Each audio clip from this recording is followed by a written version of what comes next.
এখন রোজিনার উপর রাগ বা সংবাদ মাধ্যমের উপরে রাগ থাকাটা হচ্ছে গিয়ে এই শাসক দলের খুব স্বাভাবিক বিষয়, কারণ তারা যে অন্যায় যে অপকর্ম তারা করছে এগুলোকে তো তুলে ধরছেন সংবাদ মাধ্যমেই, আপনাদের মাধ্যমেই তো সামনে আসছে বিষয়গুলো। তো সেই ক্ষেত্রে রাগ, সেই ক্ষেত্রে ক্ষোভ থাকাটা খুব স্বাভাবিক। রোজিনা একজন সাংবাদিক হিসাবে তার প্রতি এই অন্যায়, তার প্রতি এই অত্যাচারের প্রতিবাদ আমি জানাচ্ছি। বিশেষ করে একজন মহিলাকে এই ধরনের আক্রমণ করা, তারপরে হচ্ছে গিয়ে দেখুন, আমি খুব স্বাভাবিকভাবে বলছি, এই ধরনের ঘটনা যদি হয়ে থাকে দুটো জিনিস দেখতে হবে, যে ঘটনা কি সত্যি স্বতঃস্ফূর্ত ঘটনা নাকি এটা প্রি প্ল্যান। কালকে তৃণমূল লিগ্যাল সেলের বেশ কিছু লোকজনদের ভাবভঙ্গিমা দেখে কিন্তু আমার মনে হয়েছে যে ঘটনাটা কোনোভাবেই স্বতঃস্ফূর্ত একটা ঘটনা নয়। বিষয়টা সম্পূর্ণভাবে খুব মানে প্ল্যান মাফিক বিষয়টা করা হয়েছে। যাই হোক না কেন, হাইকোর্টের নামটা কালিমালিপ্ত হচ্ছে এই ধরনের অর্বাচীনদের জন্য। উকিল বলে শুধুমাত্র মানে কালো কোট গাউনের প্রোটেকশন পাবে এটা তো হতে পারে না। উকিল বলে সমস্ত কিছু থেকে মাফ হতে পারে না। কালো কোট পরে কালকে একটা লোককে খুন করে দেবে দিয়ে বলবে আমি উকিল, সেটা তো হতে পারে না। মানে এদের সাথে রাস্তার চোর ছিচকে ছ্যাচোর গুন্ডা মস্তানদের কোনো তফাৎ, নাহলে একটা চার্টার্ড হাইকোর্টের একটা কোনো সম্মানীয় কোনো আইনজীবী সে এরকম মারপিট করবে?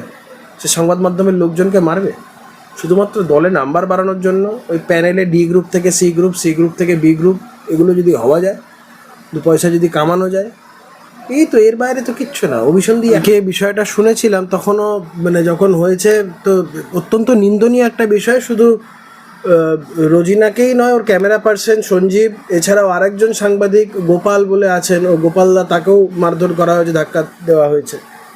এটা কখনোই কাঙ্ক্ষিত বিষয় নয়। বিশেষ করে আমি জানি না কারাই ঘটনা ঘটিয়েছে, বলেছেন যে কিছু কালো কোট পরা লোকজন করেছে। এবারে যারা এই ধরনের ঘটনা ঘটিয়ে থাকবে, তো আমি আশা করব ওরা চিহ্নিত হবে সবাই, কারণ ওখানে সিসিটিভি আছে, সিসিটিভি চিহ্নিত হবে। তো এই ধরনের ঘটনায় আমার মনে হয় বারেরও পাশে দাঁড়ানো উচিত নয়, কারণ এখানে এটা বারের কোনো কালেকটিভলি কোনো বারের বিষয় না। যদি কোনো উকিল অন্যায় করে থাকে, উকিল যদি কোনো অন্যায় করে থাকে, সেই উকিলের পাশে কেউ থাকবে না, বারও থাকবে না। এখানে কোনো রাজনীতির ব্যাপার নয়। শোনা যাচ্ছে যারা করেছে তারা শাসক দল ঘনিষ্ঠ, তারা সবাই। আমি এখন এই বিষয় নিয়ে মন্তব্য করব না, কারণ আমি তাদের পার্সোনালি দেখিনি। তবে কথা অনুযায়ী কমপ্লেন্টে যেটা পড়লাম, কিছু কালো কোট পরা লোকজন, এবং আমি রোজিনার সাথে নিজেও কথা বলেছিলাম, তারপরে যাদের যাদের ছবি টবি আমি দেখেছি, তাতে করে মনে হয়েছে যে আমি মানে তাদের সবাইকেই শাসক দলের ঘনিষ্ঠ বলে হিসাবেই চিনি। তো আমার মনে হয় তারা যে সংগঠন বা যেই দলের সাথেই যুক্ত থাকুন না কেন, সেই সমস্ত দলেদেরও এই স্ট্যান্ডটা মেনটেন করা উচিত যে এই ধরনের কাজ করলে কেউ যেন রেয়াত না পায়। এখন মুশকিলটা হচ্ছে তৃণমূল কংগ্রেসের লোকেরা যত অন্যায় করবে তাদের পাশে তো দল সবসময় থাকে। ইতিমধ্যেই আপনারা দেখেছেন সমাজ মাধ্যমে পশ্চিমবঙ্গ ভারতীয় জনতা পার্টির সভাপতি, কেন্দ্রীয় মন্ত্রী মাননীয় শ্রী সুকান্ত মজুমদার মহাশয় ইতিমধ্যেই এই বিষয়ে তার মতামত ব্যক্ত করেছেন এবং রোজিনার উপর এই আক্রমণের তীব্র প্রতিবাদ করেছেন। প্রতিবাদ করে ওনার বক্তব্য উনি সমাজ মাধ্যমে লিখেছেন। শুভেন্দু অধিকারী, রাজ্যের বিরোধী দলের নেতা, তিনিও এই ঘটনা সম্পর্কে ওয়াকিবহল, তিনিও এই ঘটনার নিন্দা করেছেন। কোনো সুস্থ স্বাভাবিক মানুষ এই ঘটনার সপক্ষে দাঁড়াবে না, সবাইয়ের বিরোধিতা করবে। কমপ্লেন লজ হয়েছে, আমার মতে এফআইআর হওয়া উচিত, তদন্ত হওয়া উচিত, এবং যারা দোষী তাদের যেন শাস্তি হয়। এই ধরনের ঘটনা কোনোভাবেই মেনে নেওয়া যায় না। এখন রোজিনার উপর রাগ বা সংবাদ মাধ্যমের উপরে রাগ থাকাটা হচ্ছে গিয়ে এই শাসক দলের খুব স্বাভাবিক বিষয়, কারণ তারা যে অন্যায় যে অপকর্ম তারা করছে এগুলোকে তো তুলে ধরছেন সংবাদ মাধ্যমেই, আপনাদের মাধ্যমেই তো সামনে আসছে বিষয়গুলো। তো সেই ক্ষেত্রে রাগ, সেই ক্ষেত্রে ক্ষোভ থাকাটা খুব স্বাভাবিক। আমরা দেখেছিলাম মানে এর আগেও, ভোটের আগেও, মানে আরামবাগ টিভি থেকে এটা আরামবাগ টিভি, রোজিনা, শুদ্ধশীল, সবাই মেন স্ট্রিম মিডিয়ার ক্ষেত্রে এবিপি আনন্দর বা সুমন দে থেকে শুরু করে সবাই, মানে যারা যারা সংবাদ পরিবেশন করেন এবং যারা সাদাকে সাদা কালোকে কালো বলে। দেখুন, এমন তো বিষয় না যে আমি যে দলটা করি বিজেপির নেতাদের সম্পর্কে বলে না, বিজেপি সম্পর্কে বলে না। নিশ্চয়ই তাদের কাজ যেটা, তাদের যেটা মনে হবে, তাদের যেটা দেখানোর কর্তব্য, তারা সেটা নিশ্চয়ই দেখাবে। কিন্তু তার মানে যে সংবাদ মাধ্যমের লোকজনদের মারতে হবে, ধরতে হবে, এই মনোভাবটা, এটাই তো একটা মানে মারাত্মক ভয়ঙ্কর একটা বিষয়। তবে আমি রোজিনাকে যদ্দূর জানি, রোজিনাকে যদ্দূর চিনি, ও প্রচণ্ড স্ট্রং, ও প্রচণ্ড সিদ্ধারা সোজা রেখে চলা একজন মানুষ। কে মারলো কে ধরলো তাতে করেও কিচ্ছু এসে যায় না। ও ও যেভাবে সিদ্ধারা সোজা রেখে যেভাবে সাংবাদিকতা করেছে আগামী দিনও তাই করবে। আমার মনে হয় না ওকে এই সমস্ত করে ভীত সন্ত্রস্ত করা যাবে। হ্যাঁ, এই বিষয়গুলো নিয়ে আইনগতভাবে যা যা প্রসিজিওর আছে সেগুলো ফলো করা উচিত, দোষীদের বিরুদ্ধে শাস্তি হওয়া উচিত। আর এই বিষয়গুলো নিয়ে রোজিনা এবং গোটা এই সংবাদ মাধ্যমে যারা যারা রয়েছেন, যাদের যাদের উপর আক্রমণ হয়েছে, আমরা সবাই আমাদের নৈতিকভাবে তাদের পাশে থাকার কথা আগেও বলেছি, এখনও বলছি। এবং আগামীতে তাদের যদি কোনো রকম যে আমাদের যদি পাশে থাকতে যদি তাদের আপত্তি না থাকে, আমরা সর্বদিক থেকে তাদের পাশে আছি। এটা আইনগত দিক থেকে হোক, মানসিক দিক থেকে হোক, সমস্ত দিক থেকে। মুখ্যমন্ত্রী কার্যত বলেছিলেন যে বিরোধীদের হাতে সমস্ত ক্ষমতা রয়েছে, যাদের কাছে সংবাদ মাধ্যম রয়েছে, বিচার ব্যবস্থা রয়েছে।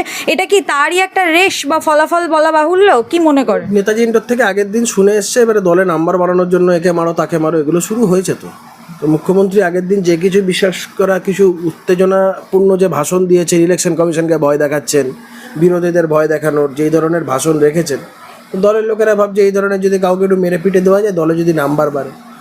এখন দেখো, আমি তৃণমূলের বেশ কিছু আইনজীবী রয়েছে হাইকোর্টে, যাদের প্র্যাকটিক্যালি কোনো মামলা নেই। তারা সম্পূর্ণভাবে তাদের সংসার চালানোর ক্ষেত্রে নির্ভরশীল তৃণমূলের প্যানেলটার উপর। যে তৃণমূলের প্যানেলটা যদি চলে যায়, তাদের সংসারটা চলবে না। এবং তারা তৃণমূলের প্যানেল রাখার জন্য, যাতে 2-4টে মামলা করে যাতে করে কমে খেতে পারে, তারা যে কোনো যা কিছু তাই করতে পারে। এদের সাথে রাস্তার চোর ছিচকে ছ্যাচোর গুন্ডা মস্তানদের কোনো তফাৎ নেই। নাহলে একটা চার্টার্ড হাইকোর্টের একটা কোনো সম্মানীয় কোনো আইনজীবী সে এরকম মারপিট করবে? সে সংবাদ মাধ্যমের লোকজনকে মারবে শুধুমাত্র দলে নাম্বার বাড়ানোর জন্য? ওই প্যানেলে ডি গ্রুপ থেকে সি গ্রুপ, সি গ্রুপ থেকে বি গ্রুপ, এগুলো যদি হওয়া যায়, 2 পয়সা যদি কামানো যায়, এই তো, এর বাইরে তো কিচ্ছু না। অভিসন্ধি একটাই। যেমনটা আমরা রোজিনাদি যেমনটা জানিয়েছে যে ওখানে একটা কালো ওই কোট পরা লোকজনের দল গ্রুপ সেখানে ছিল, এবং রোজিনাদি বলেওছে বারংবার, এবং তার ক্যামেরা পার্সনও বলেছে সঞ্জীবদা, যে কোনো রকম ভিডিও করা হয়নি, কিন্তু তারপরেও ফোন কেড়ে নিয়ে বেদরও গালিগালাজ করে তারপরে মারপিট করা হয়। ওই জায়গাটা সিসিটিভি থাকে। রোজিনারকে আমি আমাকে যখন জিজ্ঞেস করছিল, আমি বলেছিলাম যে তুমি পুলিশকে বলো যে গোটা জায়গাটা সিসিটিভিটা যেন প্রিজার্ভ করা হয়, তাহলেই তো সবটা বেরিয়ে যাবে, কারা করেছে, কী অভিসন্ধিতে করেছে, কীভাবে করেছে, সবটাই বেরিয়ে আসবে। এবং এটা কোনোভাবে ছোট করে দেখবার মতন একটা বিষয় নয়। উকিল বলে শুধুমাত্র কালো কোট গাউনের প্রোটেকশন পাবে, এটা তো হতে পারে না। উকিল বলে সমস্ত কিছু থেকে মাফ হতে পারে না। কালো কোট পরে কালকে একটা লোককে খুন করে দেবে দিয়ে বলবে আমি উকিল, সেটা তো হতে পারে না।